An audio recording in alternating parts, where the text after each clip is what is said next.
मैं प्रेमपाल यादव, सहायक आचार्य इतिहास, राजकीय महाविद्यालय बहरोड। आज हम इस वीडियो के अंतर्गत अमेरिकी स्वतंत्रता संघर्ष के संदर्भ में चर्चा करेंगे। अमेरिका में स्वाधीनता प्राप्त करने की घटनाओं को कुछ इतिहासकार स्वतंत्रता संग्राम तथा कुछ क्रांति कहकर संबोधित करते हैं। कुछ विचारकों की राय में अमेरिकी स्वतंत्रता संघर्ष की प्रकृति विश्व के अन्य स्वातंत्र्य संघर्षों से भिन्न थी। यह संघर्ष किसी सामंतीय व्यवस्था, विदेशी सत्ता या निर्धनता एवं आर्थिक शोषण के विरुद्ध संघर्ष नहीं था, बल्कि मनुष्य के स्वतंत्रता के स्वाभाविक प्राकृतिक अधिकार हेतु लड़ा गया था। अन्य इतिहासकारों की राय में यह संग्राम या क्रांति नहीं, बल्कि एक गृह युद्ध या आपसी संघर्ष था, जो इंग्लैंड के अमेरिकी उपनिवेश के निवासियों द्वारा स्वयं के मातृ देश के विरुद्ध लड़ा गया था। उपनिवेश के गोरे निवासी प्रारंभ में स्वतंत्र होने का प्रयास नहीं कर रहे थे, बल्कि वे व्यापार के लाभों पर अपना हक जताना चाह रहे थे। ये युद्ध उन लोगों के मध्य लड़ा गया जिसके दोनों ही दल व्यापारिक वाणिज्यवाद की भावना से प्रेरित थे। दोनों पक्षों का कल्चर, रिलीजन, खानपान, सभ्यता, आचार विचार, भाषा, रंग, रूप इत्यादि लगभग एक ही थे। इस संघर्ष में व्यापारी व मध्यम वर्ग ने भी भाग लिया था। संघर्ष पश्चात बनने वाली संविधान परिषद में अंग्रेज व्यापारिक वर्ग का ही योगदान रहा। अमेरिकी मूल निवासियों अर्थात रेड इंडियंस को उनके ही देश में भविष्य निर्माण व देश हित में योगदान से वंचित रखा गया था। प्रारंभिक संविधान के अंतर्गत जनसाधारण को मताधिकार से वंचित रखा गया था। इस संविधान में स्त्रियों, निगरों आदि को भी नागरिक अधिकारों से वंचित रखा गया था। कार्ल एल बेकर के अनुसार यह क्रांति उपनिवेशों व ब्रिटेन के मध्य आर्थिक हितों का संघर्ष था। अमेरिकी संघर्ष के कारण, पहला कारण है मातृ देश इंग्लैंड के प्रति सहानुभूति कमी। अमेरिका में बसने वाले अंग्रेज मजहबी अत्याचारों, आर्थिक शोषण, राजनीतिक अधिकारों से वंचित होने के कारण यहाँ बसने आए थे। इन्हें इंग्लैंड के चर्च व राजा से कोई सहानुभूति नहीं थी। साथ ही यहाँ बसने वालों में इंग्लैंड के अपराधियों को भी अवसर दिया गया था। अतः उनमें व उनके वंशजों में मातृ देश के प्रति कोई सहानुभूति नहीं थी। इतिहासकार ट्रेवेलियन ने उन्हें सरल स्वभाव वाला अमेरिकी बताया है। बौद्धिक जागृति, किसी भी संघर्ष में अधिकाधिक व्यक्तियों को जोड़ने में बौद्धिक जागृति का योगदान रहता है। अमेरिकी संघर्ष में भी यह दिखाई देता है। थॉमस पेन ने अपनी पुस्तक कॉमन सेंस में देश प्रेम की भावना जगाने का प्रयास किया। उसका कहना था कि एक द्वीप महाद्वीप पर शासन नहीं कर सकता। बेंजामिन फ्रैंकलिन द्वारा अमेरिकन फिलोसॉफिकल सोसाइटी की स्थापना की गई, जहां नए नए विचारों का आदान प्रदान व विचार गोष्ठियों का आयोजन किया जाता था। 1636 ईस्वी में कैम्ब्रिज नगर में हार्वर्ड कॉलेज, 1639 ईस्वी में वर्जीनिया में विलियम एंड मेरी कॉलेज शिक्षा के प्रमुख केंद्र बन गए। पेंसिल्वेनिया में क्वेकर समुदाय द्वारा शिक्षण संस्थाएं स्थापित की गई।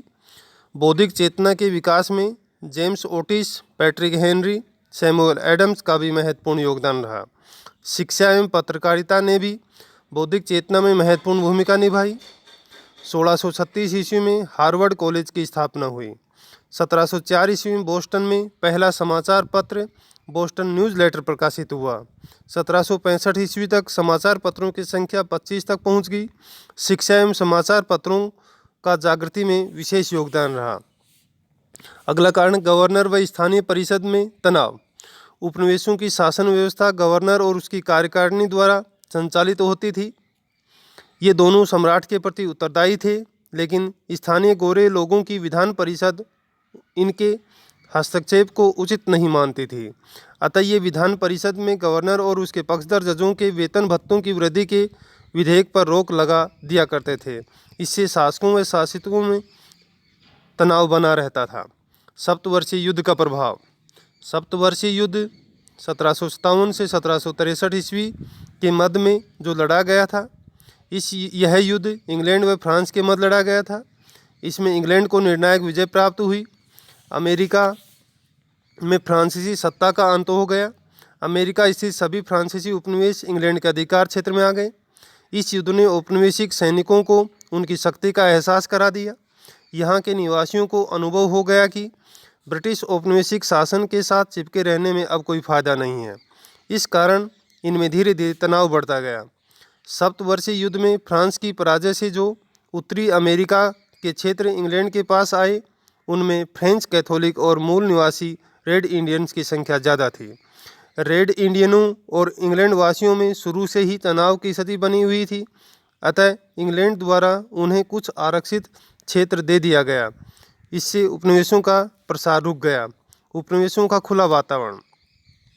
अमेरिकी उपनिवेशों में खुले वातावरण के कारण नागरिकों में जनतंत्र व स्वतंत्रता के प्रति अधिक झुकाव था। ये लोग जन सहमति से कानून निर्माण के पक्षधर थे, जैसा कि मैरीलैंड तथा पेंसिल्वेनिया के अधिकार पत्रों को देखने से स्पष्ट होता है। इंग्लैंड के राजा ने भी उनके इन विचारों पर प्रारंभ में रोक लगाने की कोशिश नहीं की और अमेरिका में स्वशासन की पनपती भावना को अप्रत्यक्ष मान्यता दे दी। यह मान्यता वित्तीय मामलों में बलवती होती चली गई। इसी कारण जब अंग्रेज सरकार ने उपनिवेशों पर कर लगाकर उनके व्यापार को नियंत्रित करने का प्रयास किया तो अमेरिकी निवासी इसके विरोध में उठ खड़े हुए। इंग्लैंड का प्रारंभ में नगण्य हस्तक्षेप। अमेरिका उपनिवेशों में पनप रहे स्वशासन पर इंग्लैंड ने अंकुश लगाने का कभी प्रयास नहीं किया। व्यवहार में ये उपनिवेश स्वतंत्रता का ही अनुभव कर रहे थे। इंग्लैंड इन उपनिवेशों से कच्चा माल प्राप्त करने के अतिरिक्त कोई आशा भी नहीं रख रहा था। इसी कारण उसने शायद ही कभी अमेरिकी उपनिवेशों के प्रशासन व उनके जीवन में हस्तक्षेप किया था। इंग्लैंड में भी राजतंत्र व संसद के अधिकारों को लेकर संघर्ष चल रहा था। इस कारण भी इंग्लैंड तथा अपने उपनिवेशों के संबंध में ज़्यादा कुछ विचार नहीं कर पाया, और जब करना चाहा तो ये उपनिवेश इतने विकसित हो चुके थे कि इन्हें नियंत्रित कर पाना मुश्किल हो गया। अमेरिकी महाद्वीप एवं उसके प्रशांत महासागर की विशालता इतनी थी कि इंग्लैंड अपने बनाए कानूनों जैसे नेविगेशन को कठोरता से लागू नहीं कर सकता था। ब्रिटिश संसद व अमेरिकी उपनिवेशों में सैद्धांतिक मतभेद। वाणिज्यवाद की भावना से प्रेरित इंग्लैंड इस रूढ़िवादी विचारधारा पर काम कर रहा था कि उसकी संसद सर्वोच्च है, उसकी शक्तियों पर कोई प्रतिबंध नहीं है और वह उपनिवेशों की शक्ति को सीमित करने का अधिकार रखती है। दूसरी ओर अमेरिकी उपनिवेशवासी अपना संबंध सम्राट से मानते थे, न कि इंग्लैंड की संसद से। उनका कहना था कि समुद्र पार उपनिवेश की स्थापना इंग्लैंड के सम्राट ने की है, न कि इंग्लैंड की संसद ने। अतः इंग्लैंड की संसद बिना अमेरिकी प्रतिनिधित्व के कर लगाने का अधिकार नहीं रख सकती। यदि आवश्यक हो तो सम्राट धन की मांग उपनिवेशों से अनुदान के रूप में कर सकता है। इस प्रकार इंग्लैंड की संसद जहां कर लगाना अपना अधिकार समझती थी, वहीं उपनिवेशवासी उसे किसी भी कीमत पर मानने को तैयार नहीं थे।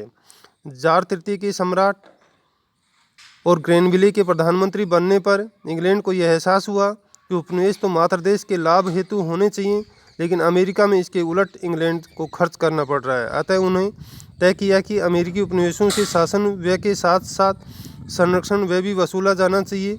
इस संबंध में उन्होंने अधिनियम लागू किए, जिनका अमेरिकी अंग्रेजों द्वारा अत्यधिक विरोध किया गया। सम्राट जार तृतीय की गलत आर्थिक नीतियों में अधिनियम। शुगर एक्ट 1764 ईस्वी। अमेरिका में विदेशी शराब का आयात बंद कर शीरे पर कर लगा दिया गया था तथा सीमा शुल्क अधिकारियों को इसे कड़ाई से लागू करने का आदेश दिए गए। अमेरिकी व्यापारी शीरा या शक्कर आदि उत्पादन फ्रांस और डच उपनिवेशों से सस्ता खरीदते थे। उस पर आयात शुल्क भी नहीं देना पड़ता था। शीरा उत्पादन इंग्लैंड की कंपनी से खरीदने की बाध्यता के विरुद्ध अमेरिकी उपनिवेशों में आक्रोश हुआ। Currency act. इस अधिनियम के तहत उपनिवेश में बनी कोई भी हुंडी अब वैध नहीं थी। Quartering act 1765। शासकीय सैनिकों के निवास स्थान तथा खाद्य सामग्री का वहन उपनिवेशों के माध्यम से करना तय किया गया। Stamp act 1765। समस्त पत्र पत्रिकाओं, पुस्तकों, लाइसेंसों, पट्टों पर स्टाम्प लगाना अनिवार्य कर दिया गया।